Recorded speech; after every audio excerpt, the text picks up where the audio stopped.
ठीक है बताएंगे ना, लिखो। तो हमें पता है कि ये स्प्रिंग कांस्टेंट के है, ये स्प्रिंग कांस्टेंट के है और ये एक बेस है जिसका इंक्लिनेशन एंगल कितना है 45 डिग्री। तो क्वेश्चन बोल रहा है कि हमें स्मॉल डिस्प्लेसमेंट के लिए इसका क्या बताना है, टाइम है ना, ऑसिलेशन टाइम पीरियड बताना है।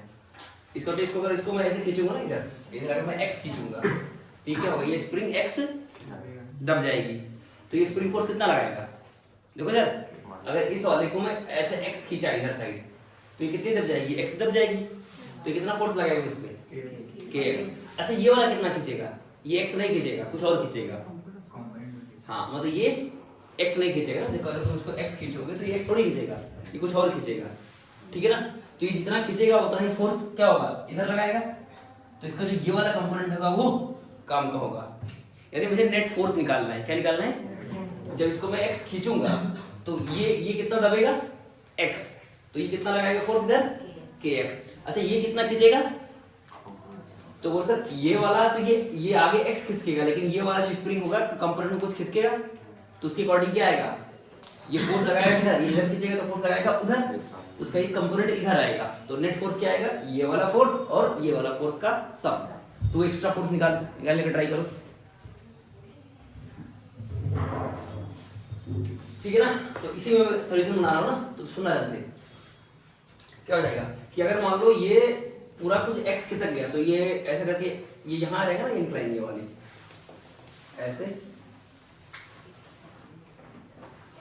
ऐसे यहाँ आ जाएगा, तो ये कितना खिसक गया, यहाँ से यहाँ तक का, यहाँ से x चला गया, ठीक है ना। मतलब ये इंक्लाइन ऐसे किया तो ये यहाँ आ गया, ठीक है।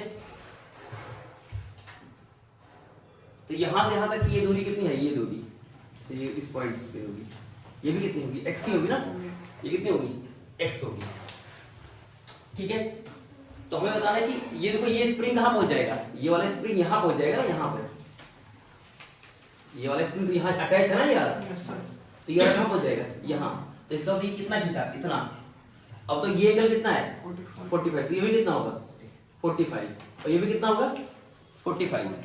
तो ये कितना x है, तो ये कितना आएगा x cos, ध्यान दो सर लोग, ये 45 है, और देखो ये वाला जो पूरा बेज वाला है ना, बेज ये आगे गया x, तो ये सिस्टम मान लो यहाँ आ गया यहाँ पे, तो सोचो ये x गया, तो ये वाला पॉइंट भी, ये वाला जहाँ अटैच है स्प्रिंग, ठीक है ना, तो ये किधर चला जाएगा, इधर, और ये कितना नीचे आएगा, मतलब खींच के कुछ इतना हो जाएगा ना, ये मतलब ये पूरा सिस्टम जब आगे अब जाएगा तो ये वाला पूरा किधर जाएगा, ये ऐसे करके ये आगे अब जाएगा, तो ये पूरा बेच, तो ये वाला खींच के यहाँ पहुंचेगा, ठीक है ना। तो इसका मतलब ये कितना किसका होगा, ये स्प्रिंग कितना बड़ा होगा, x cos 45, तो ये मतलब कितना आएगा, ये है 45, ये 45, तो ये भी 45, ठीक है ना, ये भी कितना आएगा 45, तो ये कितना आएगा x cos 45, x cos 45, ठीक है।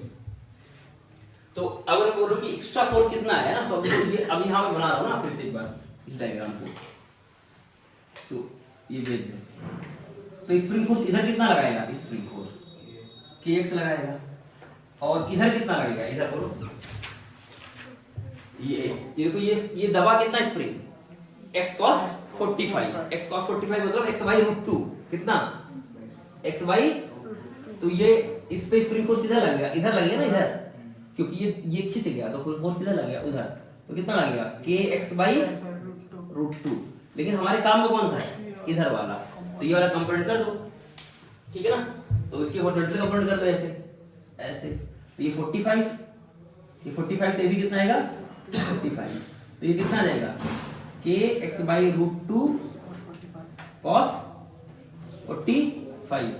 तो बताओ रिस्टोरिंग फोर्स कितना आया, रिस्टोरिंग फोर्स तो sir kx plus kx by √2 cos 45, तो नेट फोर्स हम माइनस लगा सकते हैं ना, माइनस ये आ जाएगा kx और ये आ जाएगा kx by √2 होता है, ये kx by 2, तो कितना आ गया इसमें, हम माइनस लगा देते हैं बाहर क्योंकि रिस्टोरिंग है ना इसलिए, तो कितना हो जाएगा -3 kx by 2। अब क्या लिखोगे m into a -3 kx by 2, और यहाँ से a की वैल्यू कितनी आ गई 3ky 2m इंटू एक्स। इसको कंपेयर कर लो किससे, माइनस ओमेगा स्क्वायर एक्स, ये फर्स्ट ये सेकेंड। तो यहाँ से ओमेगा की वैल्यू कितनी आ गई, हाँ अंडर रूट 3k/2m। तो टाइम पीरियड कितना हो जाएगा 2π/ओमेगा, यानी 2π√2m/3। तो ये हमारा टाइम पीरियड हो जाएगा। ठीक है, ठीक है ना। तो ये सब है बहुत स्मॉल डिस्प्लेसमेंट के लिए। ये मतलब ये तुम्हें दिख रहा होगा बहुत बड़ा बड़ा डिस्प्लेसमेंट, इतना नहीं, बहुत ज्यादा, मतलब ये हल्का सा यहाँ आया, तो इसका मतलब ये स्प्रिंग जो होगा वो हल्का सा कितना खींचा होगा, इधर में ये एक्स खींचा होगा, मतलब एक्स चला होगा, तो ये जो ये हल्का सा खींचेगा, ये कितना एक्स cos 45। पर यहाँ ऐसी फीलिंग नहीं आ रही ना कि सर ये अटैच है यहाँ, तो यहाँ चला जाएगा तो ये एंगल चेंज हो जाएगा, ऐसा समझ में आ रहा ना। ये देखो जब ये आगे पहुंचेगा तो ये एंगल चेंज हो जाएगा ना यार, ये चीज देखो, जैसे ये इधर आ गया तो ये वाला पॉइंट यहाँ चला गया, तो ये स्प्रिंग ऐसे हो जाएगा। पर ये डिस्प्लेसमेंट क्या है, बहुत कम है। अगर बहुत कम होगा तो हम मान सकते हैं कि ये अगर मान लो पूरा थोड़ा सा हल्का सा एक्स गया, तो इसका मतलब ये मान सकते हैं कि ये इधर एक्स किसका होगा, तो इसका इस डायरेक्शन में एक्स cos 45 किसका होगा, यानी स्प्रिंग कितनी बड़ी होगी, एक्स cos 45, और एक्स का है बहुत स्मॉल है, बहुत स्मॉल है, तब ये ट्रू है, नहीं तो फिर नहीं सही है ना। नहीं तो ये एक्चुअली में गलत लिखा है मैंने। अगर बड़े डिस्प्लेसमेंट के लिखेंगे तो बोलोगे स्प्रिंग इतनी नहीं खिसकेगी, है ना। तो स्प्रिंग एक्चुअली में यहाँ से यहाँ पहुंच गई ना, यहाँ से यहाँ पहुंच गई, ये है, तो एंगल ही चेंज हो गया। पर हाँ छोटे डिस्प्लेसमेंट के लिए हम लिख सकते हैं ये चीज। तो इसमें है देखो, फिर वही तरीका है सेम, क्या करेंगे इसको बोलो, एक्स डिस्क क्या करेंगे, एक्स इसको ऊपर की तरफ खिसकाएंगे या फिर नीचे की तरफ खिसकाएंगे। तो मान लेते चलो इसको अभी एक इक्विलिब्रियम है ना, ये हॉरिजॉन्टल में है सब कुछ, समझ में आ रहा है ये, और ये हॉरिजॉन्टल में एक स्प्रिंग इधर है, एक स्प्रिंग इधर है, एक स्प्रिंग इधर है, और बीच में ब्लॉक है, ठीक है ना, वर्टिकल में नहीं है, ये कहाँ पे है, हॉरिजॉन्टल प्लेन में है, ठीक है ना, मतलब ग्रेविटी काम नहीं है, ठीक है। तो अब मैं क्या करूंगा, किसी एक को, चलो मैं मानता हूँ कि ये एम ब्लॉक को ऊपर एक्स खिसकाऊंगा। अगर ऊपर एक्स खिसकाऊंगा तो क्या होगा बताओ, तो बोलो सर ये वाली स्प्रिंग कितनी खींच जाएगी, अच्छा ये कितनी खींचेगी, ये कुछ अलग खिसकेगी, और ये भी कुछ अलग खिसकेगी। समझ में आता है कि नहीं चीज, कि अगर तुम ऊपर वाले को खिसकाओगे तो ऊपर वाला कितना दबेगा x, तो ये कितना खींचेगा कुछ अलग, और ये भी कुछ अलग। लेकिन मुझे पता है कि जितना ये खिसकेगा उतना ही ये भी होगा। समझ में आ रहा है, क्योंकि सारे के क्या है, सेम है। अगर के अलग भी होते तब भी क्या होता, सेम ही खिसकता। अरे समझ में आ रहा है कि नहीं। अगर इसको मैं x ऊपर की तरफ लेके जाऊंगा तो ये कितना बढ़ेगा, कुछ बढ़ेगा, और ये भी कुछ बढ़ेगा, लेकिन बढ़ेगा कितना, सेम से भी बढ़ेगा, चाहे के कुछ भी होता, ठीक है ना। तो इसका मतलब अगर ये, अब इसका मैं वो बनाता हूं, तो मैं बोल दिया चलो ये x किसका, कितना किसका, x, ठीक है ना। तो ये कितना बढ़ जाएगा, तो बोलो मैंने मान लिया ये x डैश बढ़ जाएगा, कितना बढ़ जाएगा, x डैश बढ़ जाएगा। तो मतलब इस पे स्प्रिंग फोर्स क्या लगेगा, जैसे यहाँ पर स्प्रिंग फोर्स कितना लगेगा, तो फिर इसको आप क्या करोगे, आपने क्या किया, x ऊपर की तरफ दबाया ना, x क्या किया, ऊपर की तरफ दबाया, तो इसमें स्प्रिंग फोर्स कितना लगेगा, इधर लगेगा, k into x। अच्छा ये कितना खींच गया, मान लो x डैश खींच गया, तो ये कितना आएगा, यहाँ पर कितना आएगा, तो ये खींचेगा तो स्प्रिंग फोर्स कितना लगेगा, पीछे लगेगा, तो यहाँ क्या आएगा, kx डैश, और इधर भी कितना आएगा, kx डैश, ठीक है ना। अब मुझे बोलो सर kx तो पता है, x तो हमें पता ही है, लेकिन अगर x डैश निकाल ले तो काम हो जाएगा। फिर बोलो सर जो ये मिल इधर के जो कंपोनेंट आए होंगे वही क्या होगा, रिस्टोरिंग फोर्स होगा। तो इसका मतलब मुझे क्या निकालना चाहिए, x डैश। तो x डैश कैसे निकालेंगे,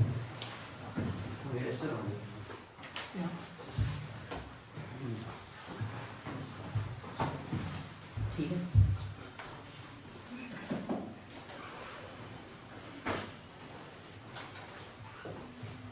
सुनना ध्यान से ना, ये ब्लॉक जो तुम्हारा था m, और इधर तुम्हारी क्या थी, स्प्रिंग अटैच थी ना इधर ऐसे।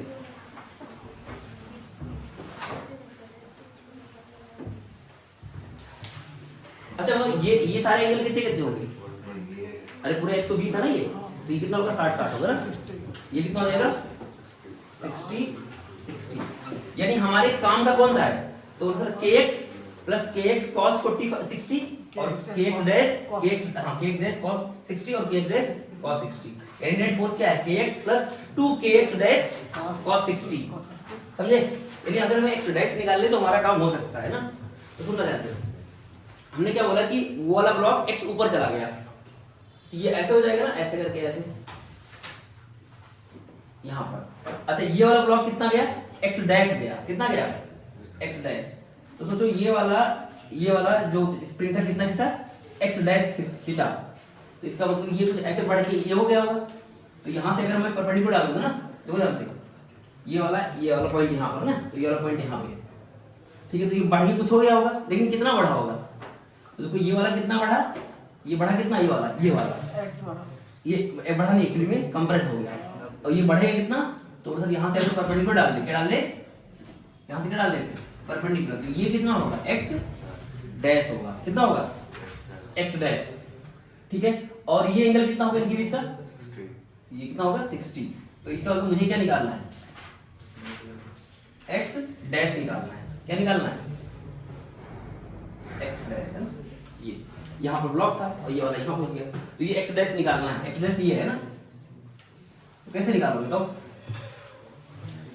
अब यहाँ से देखो ध्यान से ना, ये एक्स है, ये कितना है, एक्स है, तो ये क्या आएगा, एक्स cos 60 किसके बराबर होगा, ये एक्स है, इधर तो ये ट्रायंगल, देखो ट्रायंगल, ये तो ये है मतलब एंगल, और ये है, ये परपेंडिकुलर है ये वाला लाइन, तो ये कितना आएगा, एक्स, तो ये क्या आएगा, एक्स cos 60, तो एक्स डैश किसके बराबर हो जाएगा, लिख सकते हैं क्या ये चीज, कि सर एक्स डैश क्या आ गया, एक्स cos 60, समझे।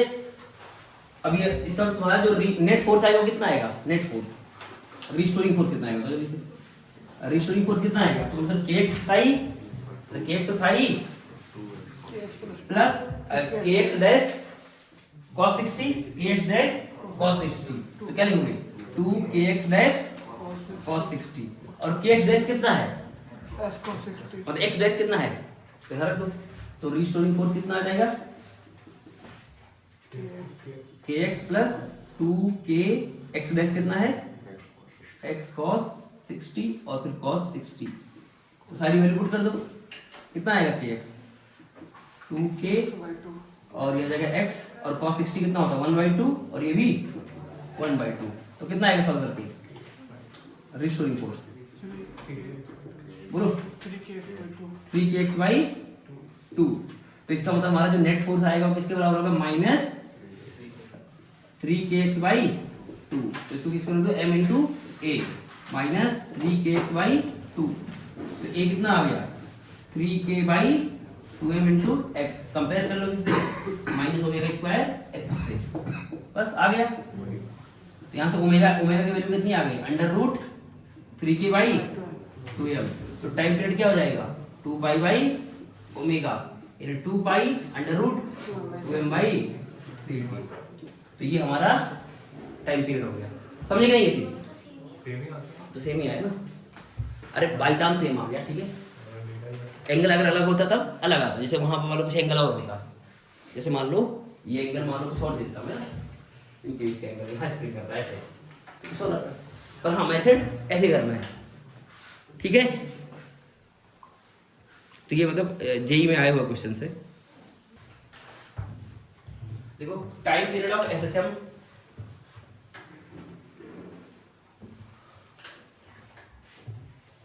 Time period of SHM is independent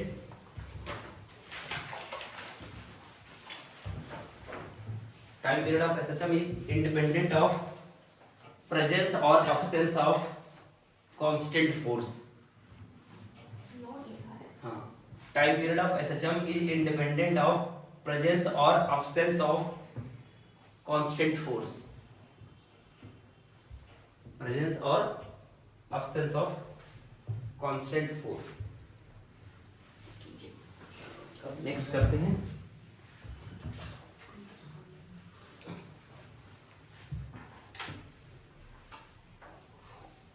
बोलिए साक्षी,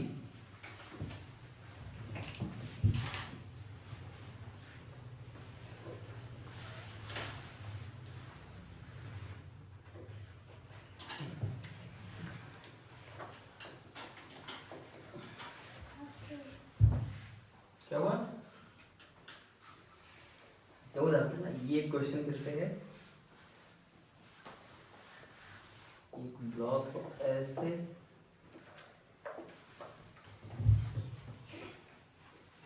ठीक है ना। तो ये इसका नेचुरल लेंथ था ना, ये इसका क्या था, नेचुरल लेंथ, और हमने यहाँ फोर्स F लगा दिया इस पे, ठीक है।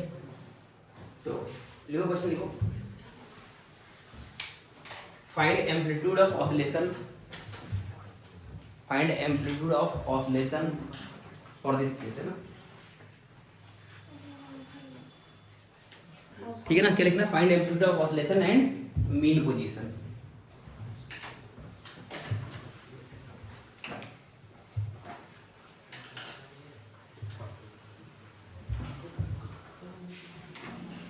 ठीक है, कैसे करोगे, ध्यान दो ना, जैसे तुमने यहाँ फोर्स F लगाया, ध्यान दो, अभी अपने स्प्रिंग क्या था, नेचुरल लेंथ में था, और तुमने फोर्स क्या लगाया, F लगाया, तो F लगाने से क्या होगा, ये खींचेगा, ये क्या होगा, खींचेगा। तो अगर ये खींचेगा तो क्या होगा बोलो, तो सर स्प्रिंग खींच जाएगी और इसका क्या आएगा, यहाँ पर इक्विलिब्रियम आएगा। कहाँ पर इक्विलिब्रियम आएगा, यहाँ कहीं। बोलो सर ये नेचुरल लेंथ था और ये यहाँ इक्विलिब्रियम आएगा, यानी कि इधर तुम्हारा फोर्स क्या होगा, F होगा, और इधर क्या आएगा, स्प्रिंग फोर्स आएगा। क्या आएगा, स्प्रिंग फोर्स, जो कि आएगा kx नॉट, है ना, ये कितना खींच गया, x नॉट। तो इसका मतलब ये जो पोजीशन है वो इक्विलिब्रियम है, ये क्या है, इक्विलिब्रियम है। तो इक्विलिब्रियम पे क्या होगा, एट इक्विलिब्रियम क्या होगा, बोलो सर, जो फोर्स है वो स्प्रिंग फोर्स के इक्वल होगा, यानी कि F इक्वल टू क्या हो जाएगा, kx नॉट। तो x नॉट की वैल्यू कितनी आ जाएगी, बोलो F/k, ठीक है, F/k, ठीक है। तो इक्विलिब्रियम यहाँ होगा ना, तो इक्विलिब्रियम पोजीशन ये होगी कि नेचुरल लेंथ से F/k दूरी पे होगा, ठीक है। अब क्या निकालना है मुझे, अब क्या निकालना है, एम्पलीट्यूड निकालना है। तो एम्पलीट्यूड जब अगर हम निकालेंगे, अच्छा तो यहाँ पर फोर्स लगाते ना, ध्यान से ध्यान देखो, यहाँ फोर्स मैंने क्या लगाया था, F, क्या लगाया था, F। तो इससे क्या होगा, इसमें एक्सेलरेशन आ गया होगा, अरे बोलो, अभी यहाँ पर क्या था, ये रेस्ट में था, नेचुरल लेंथ में था, अब फोर्स लगाना स्टार्ट किया, फोर्स लगाने से क्या आएगा, एक्सेलरेशन आएगा। तो इसकी वेलोसिटी क्या होगी, बढ़ेगी। अच्छा अगर मान लो जो यहाँ बीच में आया होगा, तो क्या अभी भी फोर्स ज्यादा है, तो बोलो सर फोर्स की वैल्यू जो तो स्प्रिंग फोर्स लगा होगा उससे तो अभी भी क्या है, ज्यादा है, क्योंकि इक्विलिब्रियम कहाँ आया, आगे आया। तो इसके पहले तक क्या होगा, फोर्स ज्यादा रहा होगा, स्प्रिंग फोर्स कम रहा होगा। जैसे जैसे स्प्रिंग क्या होगा, खींचेगा, वैसे स्प्रिंग फोर्स बढ़ेगा, और तुम्हारा फोर्स तो फिक्स है, तो यहाँ पर इक्विलिब्रियम आ गया होगा। इसका मतलब ये हुआ कि स्टार्टिंग से एक्सेलरेशन क्या है, पहले एक्सेलरेशन बहुत ज्यादा है, फिर एक्सेलरेशन क्या है, थोड़ा कम हुआ और कम हुआ और कम हुआ और कम हुआ, होते होते यहाँ पे एक्सेलरेशन क्या हो गया, 0। इसका मतलब यहाँ पर वेलोसिटी क्या होगी, वेलोसिटी क्या होगी, मैक्सिमम होगी, 0 नहीं होगी। समझ में आ रहा है कि नहीं ये चीज, अरे क्योंकि एक्सेलरेशन यहाँ पर बहुत ज्यादा है, फिर यहाँ कम है, लेकिन अभी भी एक्सेलरेशन यहाँ पर है, तो वेलोसिटी क्या होगी, बढ़ेगी। अभी भी एक्सेलरेशन है, वेलोसिटी बढ़ेगी, अभी भी एक्सेलरेशन है, वेलोसिटी बढ़ेगी, एक्सेलरेशन 0, इसका मतलब वेलोसिटी क्या होगी, मैक्सिमम। यानी यहाँ पे वेलोसिटी क्या है, यहाँ पे वेलोसिटी क्या है, मैक्सिमम, यहाँ पे वेलोसिटी क्या होगी, मैक्सिमम होगी। तो बोलो सर एम्पलीट्यूड वहां आएगा, एम्पलीट्यूड कहां से मेजर करते हैं, इक्विलिब्रियम पोजीशन से कितना आगे गया, इक्विलिब्रियम पोजीशन से कितना आगे गया, तो आगे कहां जाएगा, तो सर आगे यहाँ कहीं आएगा, अरे कहां आएगा, यहाँ कहीं। तो बोलोगे सर ये एक्सट्रीम होगा, ये क्या होगा, बोलो एक्सट्रीम होगा, और इक्विलिब्रियम क्या होगा, मीन होगा। तो यहाँ पे वेलोसिटी क्या हो जाएगी, 0। तो सोचो मुझे यही दूरी निकालनी है, ये दूरी, ये निकालनी है दूरी, कैसे निकालेंगे, अरे यहां से यहां तक की दूरी निकालनी है ना, कैसे निकालेंगे, बोलो। अब यहाँ पर क्या होगा कि स्प्रिंग, क्योंकि यहाँ पे वेलोसिटी क्या होगी, मैक्सिमम होगी, वेलोसिटी क्या होगी, मैक्सिमम, यहाँ वेलोसिटी क्या है, मैक्सिमम। लेकिन जैसे जैसे आगे जाओगे तो फोर्स की वैल्यू क्या होगी, बढ़ेगी, स्प्रिंग फोर्स बढ़ेगा, तो एक्सेलरेशन पीछे की तरफ क्या होगा, बढ़ेगा। तो यहाँ पर मतलब इक्वेशन ऑफ मोशन नहीं लगा सकते, तो बेसिकली हमें क्या करना पड़ेगा, या तो इंटीग्रेट करके निकालना पड़ेगा, या फिर एनर्जी कंजर्वेशन यूज करो। क्या यूज करो, एनर्जी कंजर्वेशन। तो क्या लगा दो, एनर्जी कंजर्वेशन, यानी वर्क एनर्जी थ्योरम लगा दो। क्या लगा दो, वर्क एनर्जी थ्योरम लगा दो। तो इसीलिए क्या निकालना हमें एम्पलीट्यूड के लिए, तो देखो बाय वर्क एनर्जी थ्योरम। क्या कहता है work energy theorem, work done by all the forces equal to change in kinetic energy. तो यहाँ पर कौन कौन से वर्क कर रहे होंगे, तो स्प्रिंग फोर्स और ये तुम्हारा जो कांस्टेंट फोर्स है वो, तो बोलो सर स्प्रिंग का वर्क डन प्लस फोर्स का work done equal to change in kinetic energy यानी फाइनल माइनस, अच्छा फाइनली क्या हो गया, रुक गया ना, ठीक है। अच्छा स्प्रिंग कितनी खिंच गई, स्प्रिंग कितनी खिंच गई बोलो जल्दी से, तो बोलो सर पहले कितनी खिंची थी, अब और कितनी खिंच गई, एक खिंच गई है ना। तो यहाँ पर स्प्रिंग फोर्स का वर्क क्या होता है, माइनस हाफ के एक्स नॉट प्लस ए का होल स्क्वायर। अच्छा ये इसका वर्क कितना होगा, ये कांस्टेंट फोर्स है, तो उसका डिस्प्लेसमेंट कितना हुआ, कितना हुआ, अरे पूरा यहां से यहां तक कितना डिस्प्लेसमेंट हुआ, तो बोलो सर कितना आएगा एफ बोलो एक्स नॉट प्लस ए, और इनिशियल काइनेटिक एनर्जी कितनी होगी, इनिशियल कितनी थी, वो भी जीरो ही थी ना यार, वो भी क्या थी, इनिशियल भी जीरो थी यार, स्टार्टिंग जीरो से हुआ ना यार, और बाद में भी क्या हो गया जीरो इक्वल टू जीरो, तो यहां से ए कितना आएगा, कर दो ना ये चीज, अरे स्टार्टिंग यहाँ जीरो से हुआ और रुका भी कहाँ जीरो पर, तो चेंज इन काइनेटिक एनर्जी क्या हो गई, जीरो हो गई, और ये स्प्रिंग का वर्क आ गया और ये कांस्टेंट फोर्स का वर्क आ गया, तो यहाँ से जो सॉल्व करोगे वही क्या होगी, एम्पलीट्यूड होगी, समझ गए, लिख लो।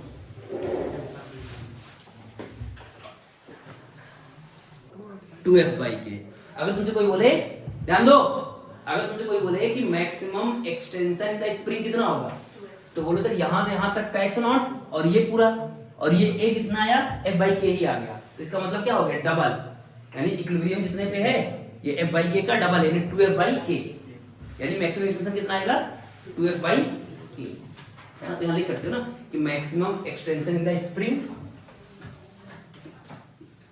मैक्सिमम एक्सटेंशन इन स्प्रिंग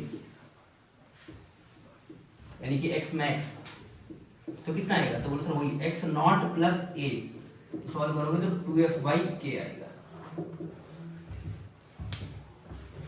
ठीक है। अब कुछ क्वेश्चन और लेते हैं,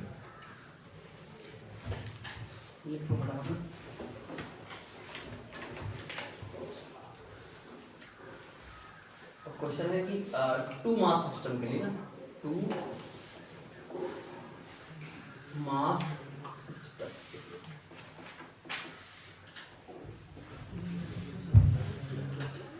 जैसे कभी क्वेश्चन ऐसे आ जाए, ये M1 और यहाँ एक स्प्रिंग लगी हुई है ऐसे ऐसे ऐसे ऐसे, और यहाँ एक ब्लॉक लगा है M2 और ये स्प्रिंग कांस्टेंट K है, ये स्प्रिंग कांस्टेंट क्या है, K है,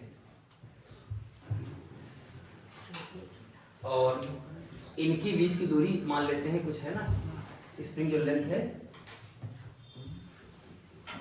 वो मान लेते हैं कुछ L नॉट है, ठीक है।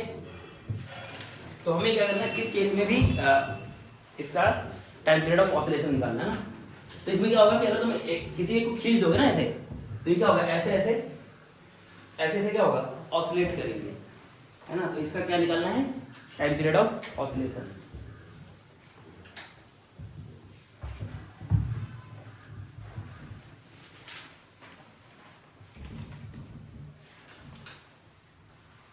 ठीक है ना। तो ऐसे क्वेश्चंस में हम सॉल्व करने के लिए हम क्या करते हैं, सेंटर ऑफ मास का कॉन्सेप्ट यूज करते हैं ना, सेंटर ऑफ मास फ्रेम का यूज करते हैं।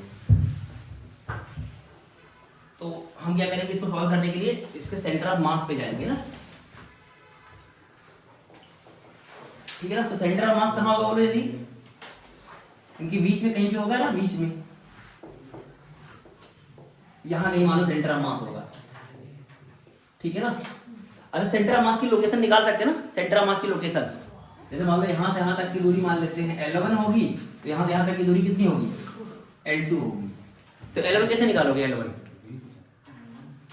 तो सिखाया होगा ना कि जो सेंटर ऑफ मास होता है मास के इनवर्स रेशियो में डिवाइड होता है, ध्यान दो सारे लोग, ये सिखाया होगा कि सेंटर ऑफ मास जो होता है मास के इनवर्स रेशियो में डिवाइड होता है। तो L1 कैसे निकालोगे, L1 तो हम बोलो L1 कैसे निकालोगे, डायरेक्ट क्या लिखोगे कि अगर ये मास m1 है और ये मास m2 है, तो सेंटर ऑफ मास क्या होता है, मास के इनवर्स रेशियो में डिवाइड होता है, यानी L1 बाई L2 जो होगा वो क्या होगा, m2 बाई m1 होगा।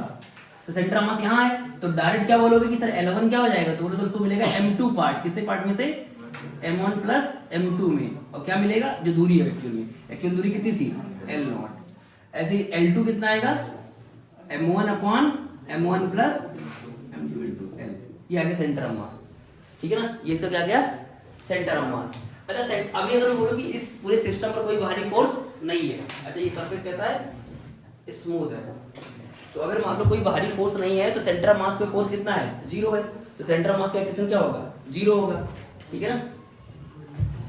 तो यहाँ लिख दो कि नेट फोर्स क्या है, net force on the system 0 है, इसीलिए एक्सेलरेशन ऑफ सेंटर ऑफ मास क्या है, 0 है, ठीक है ना। तो अगर मान लो if initial velocity of center of mass 0 है, देन फाइनल भी क्या होगा, देन फाइनल भी क्या होगा, 0 होगा। अगर मान लो सेंटर कोई बाहरी फोर्स एक्ट नहीं कर रहा है तो acceleration of center of mass 0 है, अगर इनिशियल सेंटर ऑफ मास की वेलोसिटी 0 है तो बाद में भी क्या होगी, 0 होगी, ठीक है ना।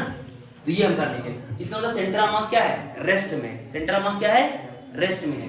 तो इसका मतलब हम यहाँ पर अगर बैठ के हम देखें, यहाँ पर बैठ के देखें तो ये रुका हुआ है, तो इसका तो ये ऑसिलेट कर रहा होगा और ये भी अलग अपना ऑसिलेट कर रहा होगा। इसका मतलब यहाँ पर हम क्या मान सकते हैं, ये फिक्स पॉइंट है ये, और ये इसके अबाउट ये ऐसे ऐसे ऑसिलेट कर रहा है और ये वाला ऐसे ऐसे ऑसिलेट कर रहा है, समझे कि नहीं, क्योंकि सेंटर ऑफ मास क्या है, रेस्ट में है। तो यहाँ पर हम क्या मान सकते हैं कि वॉल है, ऐसे मान सकते हैं कि वर्चुअल वॉल है, क्या मान सकते हैं, एक वर्चुअल वॉल है। तो अब हम टाइम पीरियड निकाल लेंगे, तो सिंपल हो गया। तो इसका मतलब यहाँ पर सेंटर ऑफ मास में क्या मान लेंगे, एक वर्चुअल वॉल मान लेंगे। अब सुनना, अब यहाँ पर स्प्रिंग लेंथ तो अलग होगी ना, ध्यान देना सब लोग, यहाँ पर देखो ये सेंटर ऑफ मास यहाँ आ गया, तो सेंटर ऑफ मास को हमने यहाँ क्या मान लिया, एक वर्चुअल क्या मान लिया है, वर्चुअल वॉल मान लिया। और लेकिन यहाँ स्प्रिंग लेंथ तो चेंज हो गई ना, तो इसीलिए इसका K चेंज हो जाएगा, तो K1 हो जाएगा। अरे बोलो, ऐसे ही इधर का भी लेंथ क्या हो जाएगा, यहाँ पर लेंथ चेंज हो गया तो इसका स्प्रिंग क्या हो जाएगा, कांस्टेंट अलग हो जाएगा। समझ आ रहा है कि नहीं ये चीज, ये डेरिवेशन करवा रहा हूं, तो फार्मूला होता है इसका, ये आ गया m1 और ये m2। अब बताओ k1 k2 कितना आएगा। अच्छा टाइम पीरियड डायरेक्ट क्या आएगा किसी एक का, तो sir 2 pi under root m1 by k1, या फिर इसके लिए बोलो 2 pi under root m2 by k2। तो सर k1 k2 अगर निकालो तो मजा आ जाए, तो k1 k2 कैसे निकालोगे, तो सर आपने सिखाया था स्प्रिंग कट करना, जब स्प्रिंग को कट करते हैं तो k क्या होता है, उनके लेंथ के इनवर्स रेशियो में डिवाइड होता है। तो बताओ k1 k2 कितना आएगा, जल्दी से फटाफट, ये L0 ही होगा ना। एक बार फिर से समझ लो, फिर से जब भी तुम्हें दो ब्लॉक सिस्टम आएगा, स्प्रिंग अटैच दो ब्लॉक सिस्टम, और कोई बाहरी फोर्स एक्ट नहीं करेगा और यहाँ पर स्प्रिंग कांस्टेंट देगा, इनके बीच की दूरी कुछ देगा, तो कोई बाहरी फोर्स एक्ट नहीं कर रहा तो हम सेंटर ऑफ मास पे पहुंच जाएंगे। कहाँ पहुंच जाएंगे, सेंटर ऑफ मास पे। तो सेंटर ऑफ मास पे कोई फोर्स मतलब कोई बाहरी फोर्स सिस्टम पर नहीं लग रहा है, ध्यान देना, इस सिस्टम पर कोई बाहरी फोर्स नहीं लग रहा है, तो नेट फोर्स क्या होगा, 0, और एक्सेलरेशन भी क्या होगा सेंटर ऑफ मास का, 0, और सेंटर ऑफ मास अगर पहले रुका हुआ है तो बाद में क्या होगा, रेस्ट में होगा। तो हम क्या मान सकते हैं, यहाँ पर एक वर्चुअल सेंटर ऑफ मास, यहाँ क्या मान सकते हैं, एक वर्चुअल वॉल मान सकते हैं। अब सेंटर ऑफ मास हमने 2 पॉइंट चार्ज के लिए, मतलब 2 पॉइंट मासेस के लिए निकालना सीखा था बाइनरी सिस्टम के लिए, कि जो तो सेंटर ऑफ मास की लोकेशन जो होती है वो क्या होती है, मास के इनवर्स रेशियो में डिवाइड होती है। तो ये आ गया यहाँ से यहाँ तक की, मतलब ये सेंटर ऑफ मास की दूरी, और मतलब इससे यहाँ से आगे सेंटर ऑफ मास की दूरी, ठीक है। अब बोलो सर इसका मतलब यहाँ पर एक वर्चुअल मान सकते हैं, क्या मान सकते हैं, वर्चुअल वाल। इसका मतलब ये इसके अबाउट ऐसे ऐसे ऑसिलेट कर रहा होगा और ये ऐसे ऐसे ऑसिलेट कर रहा होगा, तो इसका इसलिए इसके लिए टाइम पीरियड कितना होगा, 2 pi under root m1 by k1, इसके लिए क्या होगा। लेकिन जब सॉल्व करोगे तो दोनों के लिए आंसर सेम आएगा, क्यों, क्योंकि अब जब k1 देखो यहाँ m1 आया तो यहाँ k1 आया, वहाँ m2 आया तो यहाँ क्या आया, k2 आया, ठीक है ना। तो k1 k2 अलग होगा, लेकिन जब सॉल्व करोगे दोनों का तो आंसर क्या आएगा, सेम ही आएगा, यानी दोनों का टाइम पीरियड ऑफ ऑसिलेशन क्या आएगा, सेम आएगा। तो पहले तुम क्या निकालो, k1 और क्या निकालो, k1 और k2। तो कंडीशन क्या निकालोगे, तो वो सर हमने सिखाया था कि स्प्रिंग कट करने वाले ने सिखाया था कि अगर किसी स्प्रिंग को कट करते हो तो स्प्रिंग कांस्टेंट लेंथ के इनवर्स रेशियो में डिवाइड होता है। तो हम पहले क्या निकालेंगे, k1 एंड कैसे निकालेंगे, तो बोलो सर ये लिखो ना, sir k1 by k2 directly क्या हो जाएगा, L2 बाई L1। अच्छा L2 तो हमें पता है ना, L2 L1 पता है यहाँ पर, तो वहां लिख लेंगे। तो बताओ k1 कितना आएगा, k1 तो क्या आएगा, L2 upon L1 plus into k, ठीक है ना। और k2 कितना आएगा, L1 अपॉन अच्छा इसको मास के टर्म में लिख सकते हैं ना डायरेक्ट यार, रुको ना अभी मत लिखो ना। देखो K1 बाई K2 क्या है, L2 बाई L1, और हमें पता है L1 बाई L2 किसके बराबर है, अरे किसके बराबर है, तो यहाँ से क्या लिख सकते हैं, ध्यान दो सारे लोग सारे लोग। अरे K1 बाई K2 क्या आएगा, L2 बाई L1, और हमें पता है L1 बाई L2 क्या है, M2 बाई M1, तो इसका मतलब क्या हो जाएगा यहाँ पर M1 बाई, पक्का, तो डायरेक्ट लिखो ना मास के टर्म में। तो K1 कितना आएगा, तो सर M1 पार्ट, कितने पार्ट में से क्या मिलेगा K, ऐसे K2 कितना होगा M2 upon M1 plus into, अब किसी एक में रखो तो दोनों आंसर सेम ही आएगा, चलो एक में इसमें रखते हैं ना, तो इसके लिए अगर रखोगे तो टाइम पीरियड कितना आएगा, तो 2 पाई, बोलो जल्दी से, अंडर रूट M1, और इसके लिए क्या है K1, तो K1 कितना आया M1, और यहाँ क्या आएगा M1 ऊपर जाएगा ना, सही लिख रहे हैं M1 नीचे ही रहेगा, M1 प्लस K1 कितना है, K1 M1 प्लस M2 ऊपर जाएगा, सही लिख रहे हैं ना, ठीक है, यहाँ कितना है बताना, M1 के, और यहाँ आएगा M1 plus M2 M1 plus, M2 ऊपर K सर, और यहाँ क्या आएगा K नीचे, नीचे आएगा लेकिन कुछ तो गड़बड़ हो रहा है, यहाँ पर आना चाहिए ना M2 आना चाहिए, मतलब ये फार्मूला आता है ऐसा आता है, T बराबर 2 pi under root mu by K, और म्यू होता है रिड्यूस मास, क्या बोलते हैं इसको, रिड्यूस मास, तो ये आता है M1 M2 upon M1 plus M2, ये आता है। तो यहाँ जब रखोगे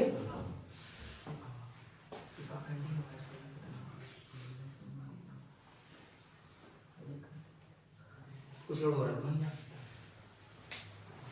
कैलकुलेशन दिख रहा, ठीक है, तो ये आ जाएगा K1 आ गया और ये K2 आ जाएगा। तो हमने क्या किया वही कि K, अगर मान लो स्प्रिंग कांस्टेंट K था तो K into L0 क्या होगा, कांस्टेंट होगा, तो K1 L1 और K2 L2 भी बराबर होंगे और कांस्टेंट होंगे, तो हमने क्या कर दिया इनको इससे बराबर कर दिया, तो K1 L1 बराबर K L0, और ऐसे K2 L2 बराबर K L0 आ गया, तो K1 आ गया K2 आ गया, अब यहाँ से क्या करो L1 और L2 की वैल्यू पुट कर दिया, तो ये K1 आ गया और ये K2 आ गया।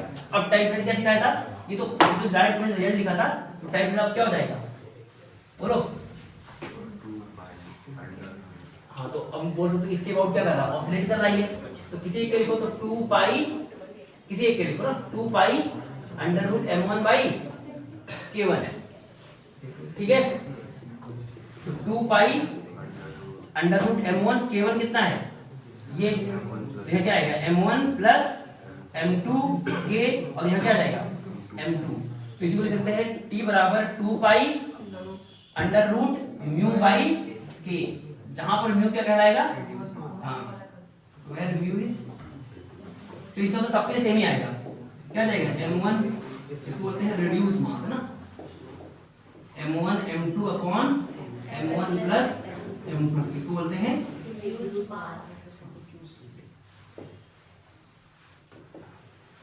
ठीक है, तो ये आ जाएगा रिड्यूस मास। अगर तुम उसके लिए निकालोगे M2 बाई K2 तो फिर सेम रिजल्ट आएगा ना, मतलब दोनों के लिए आएगा सेम रिजल्ट आएगा। तो इसको एज ए कॉन्सेप्ट याद कर लो कि दो स्प्रिंग ब्लॉक सिस्टम है, मतलब 2 ब्लॉक है और स्प्रिंग है, तो उसके लिए आंसर टाइम पीरियड का आंसर हमेशा क्या होता है डायरेक्ट T बराबर 2 pi under root mu by K, है ना, तो इसको एज ए कॉन्सेप्ट याद रख सकते हो। और ऐसे इसको सॉल्व करेंगे हम सेंटर और मास फ्रेम से सॉल्व करते हैं ना, एक बार समझ लेना, ध्यान देना, जैसे मान लो ये है L0 है ना, अभी मान लो इनकी बीच की दूरी कितनी है L0, तो इस पे कितना फोर्स लगेगा इस एंड पे K, एक बार समझ लेना कि ये मैंने क्यों किया, कि जैसे इसको मैंने कुछ खींचा और मान लो इनकी बीच की दूरी कितनी हो गई L0, तो इस पे कितना फोर्स लगेगा KL0, इस पे कितना लगेगा KL0, ठीक। अब हमें पता है कि सेंटर मास क्या है, सेंटर मास क्या है, रुका हुआ है, सेंटर मास क्या है, तो इतना ये पॉइंट क्या है रेस्ट में, इसका तो इस पे जितना फोर्स इधर लग रहा होगा उतना ही इधर लग रहा होगा, ध्यान दो सर लोग, इस पे जितना इधर लग रहा होगा उतना ही इधर लग रहा होगा। अच्छा अब ये कितना खींचा हुआ है L1, और ये कितना खींचा हुआ है, तो इस पे कितना फोर्स लगेगा K1 L1, उस पे कितना लगेगा K2 L2, इसीलिए सारे के सारे क्या होंगे कि K L0 के बराबर होंगे, नहीं समझ आया, फिर से देखना, ये इनकी बीच की दूरी कितनी थी L0, तो इस पे फोर्स कितना लग रहा है KL0, इस पे भी कितना लग रहा है KL0, ठीक है। अब ये पॉइंट क्या है, सेंटर मास रुका हुआ है, तो इसका मतलब अब स्प्रिंग कितनी खींची है? अरे कितनी खींची है? L2। और ये कितनी खींची है? L1। तो इस पे फोर्स कितना होगा? K1 L1। इस पे कितना होगा? और ये पॉइंट क्या है? रेस्ट में है। इसका मतलब इस पे भी कितना लग रहा होगा? K2 L2। इधर भी कितना? K2 L2 K1 L1। तो दोनों क्या होना चाहिए? बराबर। और क्योंकि ये ब्लॉक रुका हुआ है, ये ब्लॉक में पहले कितना लग रहा था? KL0। और अभी कितना लग रहा है? K2 L2। इसलिए सारे के सारे क्या होंगे? बराबर होंगे। फिर निकाल लेंगे। समझिए कि नहीं ये चीज?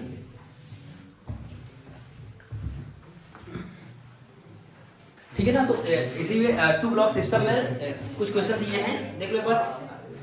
तो क्वेश्चन है find time period of small oscillation ना, दोनों में।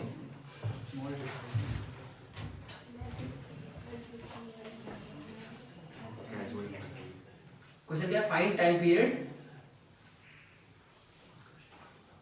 Of oscillation for small displacement. Find time period of oscillation for small displacement. तो इसका डायरेक्ट बताओ किसका आएगा? डायरेक्ट इसका डायरेक्ट हम क्या निकालेंगे? बोलो, रिड्यूस मास निकालेंगे। ध्यान दो ना, ये वही हुआ ना, टू ब्लॉक सिस्टम हुआ कि एक ब्लॉक ये है, एक ब्लॉक ये है ना? ध्यान दो, ये दो ब्लॉक सिस्टम ही तो हुआ। अरे एक ब्लॉक ये, एक ब्लॉक ये, और ये स्मूथ सरफेस पे है। और ये सरफेस कैसा है? अरे यार खत्म ही हो जाता, डेली खत्म हो जाता है। ठीक है ना? तो पहले क्या निकाल लो? म्यू निकाल लो। म्यू क्या होता है बोलो जल्दी से? m1 m2 upon m1 plus m2। तो क्या आ जाएगा? m into 2m upon m plus 2m। तो कितना आ जाएगा? 2m by 3। तो टाइम पीरियड डायरेक्ट क्या हो जाएगा? 2 pi under root mu by k। Okay, ये स्प्रिंग कांस्टेंट k कर लोगे? डायरेक्ट है ना? मतलब वही ब्लॉक सिस्टम ही है ना, दो ब्लॉक सिस्टम। ठीक है ना? अब यहाँ पर देखो ध्यान से ना कि ये स्प्रिंग कांस्टेंट कितना है? k है। ये भी स्प्रिंग कांस्टेंट कितना है? k है। अब ध्यान देना सारे लोग, ये वाला कैसे करेंगे? ये वाला भी सेम ही है ना, ये वाला भी क्या है? सेम है। ये समझ में है कि नहीं ये चीज? t बराबर 2 pi root mu by k। Mu कितना आया? 2m by 3। तो आंसर आ गया डायरेक्ट। कितना आ गया? t बराबर 2 pi under root 2m by 3 k। ये आंसर हो गया। ठीक है ना? अब ये वाला देखो ध्यान से ना, ऐसा एक सर्कुलर ऐसा ग्रुप टाइप है, होल्डर में रखा हुआ है। आधी स्प्रिंग इधर है, आधी स्प्रिंग इधर है, और यहाँ बीच में ब्लॉक फंसा रखा है। ठीक है ना? तो स्प्रिंग कांस्टेंट k है। स्प्रिंग कांस्टेंट क्या है? k। तो इसका मतलब ये, इसको हम कैसे मान सकते हैं? तो बोलो सर ये ऐसे मान सकते हैं ना, ऐसे। ये m है और एक स्प्रिंग ऐसे लगी है, ऐसे। ठीक है ना? और ऐसे लगा हुआ है। ये k है और ये k है, तो ये दोनों पैरेलल में हो गए। अरे ये दोनों कैसे हो गए? पैरेलल में। तो बोल सकते ये ऐसा सिस्टम हो गया। कैसा हो गया? ऐसा। ये बोलो सर k इक्विवेलेंट हो जाएगा। अरे क्या हो जाएगा? ये k इक्विवेलेंट। और k इक्विवेलेंट पैरेलल में क्या होता है? k 2k। फिर आंसर डायरेक्ट क्या हो जाएगा? t बराबर 2 pi under root mu by k equivalent. कर दोगे? देख लो। ठीक है ना? तो म्यू की वैल्यू कितनी आ गई? म्यू यहाँ से आ जाएगा m by 2। ठीक है ना? म्यू ऐसे निकाल दोगे कि m upon m plus m, m by 2। तो यहाँ से क्या आ जाएगा? 2 pi under root m by 2 by 2k, है ना? तो टाइम पीरियड कितना आ गया? 2 pi under root m by 4k, है ना? ये आ जाएगा। ठीक है, अगला लिखो। टाइम हो गया? 10:30 हो गया? 11 हो गया? ज़्यादा हो गया? 45 हो गया? हम लोग उसको उतारेंगे।